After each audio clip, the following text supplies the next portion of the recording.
Assalamualaikum warahmatullahi wabarakatuh. Bagaimana kabarnya anak-anak? Baik, untuk hari ini kita akan kembali untuk melakukan pembelajaran. Nah, sebelum kita mulai pembelajaran hari ini, baik kita buka bersama-sama dengan membaca lafaz basmalah. Bismillahirrahmanirrahim. Nah, selanjutnya silakan kalian amati gambar berikut ya. Nah, kegiatan ini sedang melakukan apa ya? Nah, silakan nanti kalian tuliskan jawabannya di buku masing-masing ya. Nah, baik.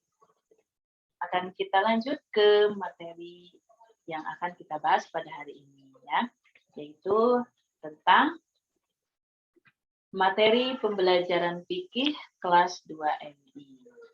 Nah, yang bertema sholat berjamaah. Nah, ini merupakan jawaban pertanyaan tadi yang ada di slide awal ya, yaitu tentang sebuah gambar yang kegiatannya yaitu tentang sholat berjamaah. Nah, bagaimana anak-anak jawabannya tadi?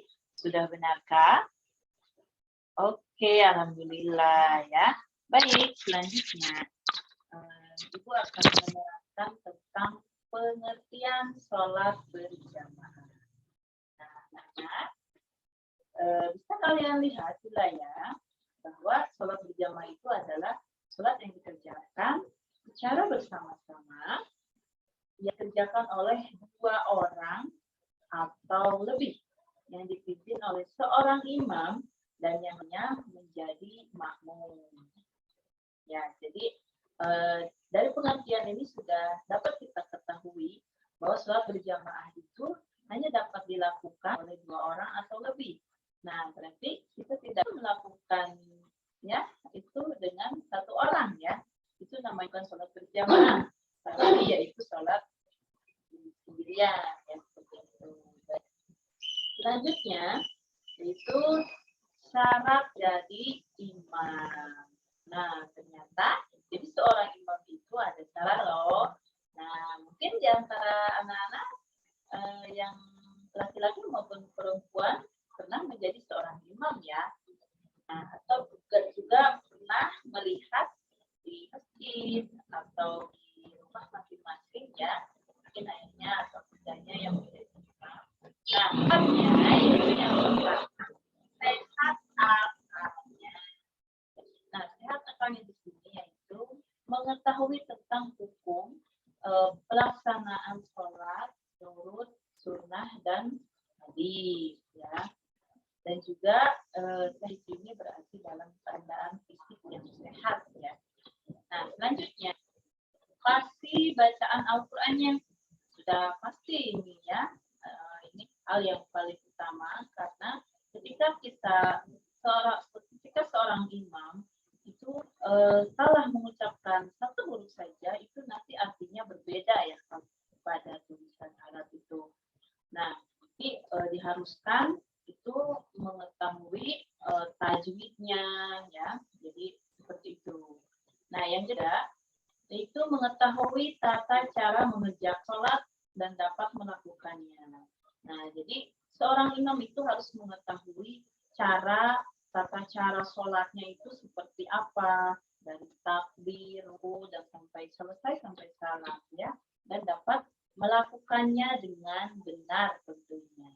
Ya, baik yang terakhir yaitu mengetahui hukum yang berkenaan dengan sholat seperti bersuci, syarat sholat, hukum sholat, dan hal-hal yang membatalkan sholat. Ya, tadi kembali yaitu seorang imam itu mengetahui hukumnya. Bersuci itu bagaimana ya? Bersuci di sini yaitu misalkan berwudu ya, syarat sahnya itu apa saja, rukun sholat itu apa saja, dan hal-hal yang membatalkan sholat ya. Nah, berarti seorang imam itu harus mengetahui 4 syarat tersebut. Nah, bagaimana anak-anak bisa dipahami? Ya, alhamdulillah. Baik, Ibu lanjutkan ya, yaitu selanjutnya syarat menjadi makmum.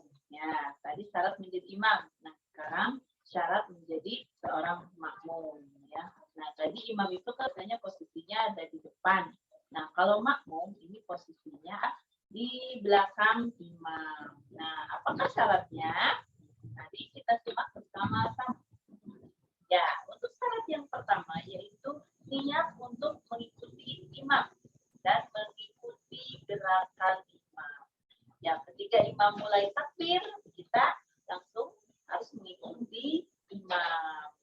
Begitupun dengan gerakannya, tidak boleh mendahului imam. Baik, yang kedua, berada satu tempat dengan imam. Berarti dalam ruangan yang sama ya, tidak boleh berberuangan. Nah, itu yang menjadi syarat yang kedua menjadi makmum. Baik, yang ketiga yaitu laki-laki dewasa sah jika menjadi makmum imam perempuan. Nah, jadi nggak boleh tuh anak-anak menjadi imam perempuan. Jadi harus yang dewasa yang menjadi imam. Baik, selanjutnya yang keempat, jika imam batal, maka seorang makmum harus maju depan menggantikan imam. Ya, misalkan si imam itu dia kebelet pipis misalkan ya, sehingga dia membatalkan sholatnya dan dia menuju ke arah belakang ya. Nah, setelah itu makmum yang ada di belakangnya itu bisa masuk ke depan untuk menggantikan imam. Jangan sampai yang jadi imamnya nggak ada yang menggantikan. Nah, baik anak-anak, sekarang yang selanjutnya yaitu yang kelima. Jika imam lupa jumlah rakaat atau salah gerakan sholat, nah kita sebagai makmum itu harus mengingatkan. Misalkan kepada imam yang laki-laki. Nah, kita mengucapkan kalimat subhanallah dengan suara tentunya harus terdengar oleh imam tersebut.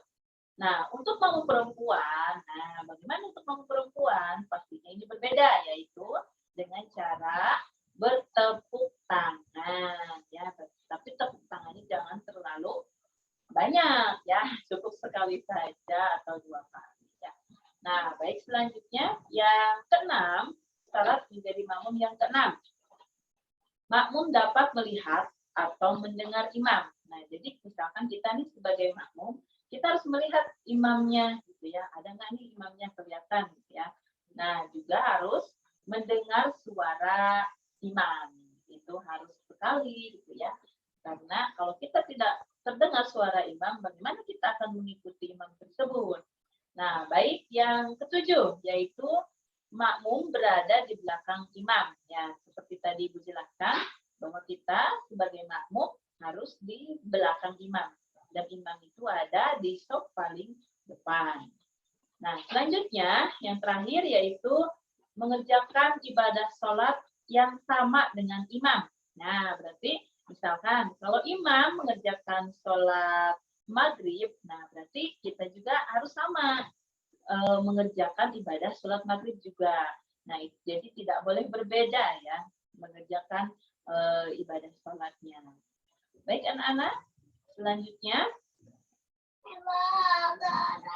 Nah, cara memberitahu imam yang salah dalam sholat berjamaah. Tadi sudah Ibu sebutkan ya, nah ini adalah yang harus diingat oleh kalian, bahwa Ibu ulangi bahwa ketika imam perempuan, imam laki-laki atau perempuan ada yang salah, kita wajib untuk melakukan atau mengingatkan imam ya. Tadi yang laki-laki dengan mengucapkan kalimat subhanallah.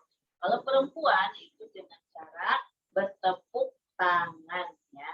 Baik, anak-anak ini harus diingat ya. Nah, ya alhamdulillah pembelajaran hari ini sudah selesai. Semoga bermanfaat dan bisa dipahami.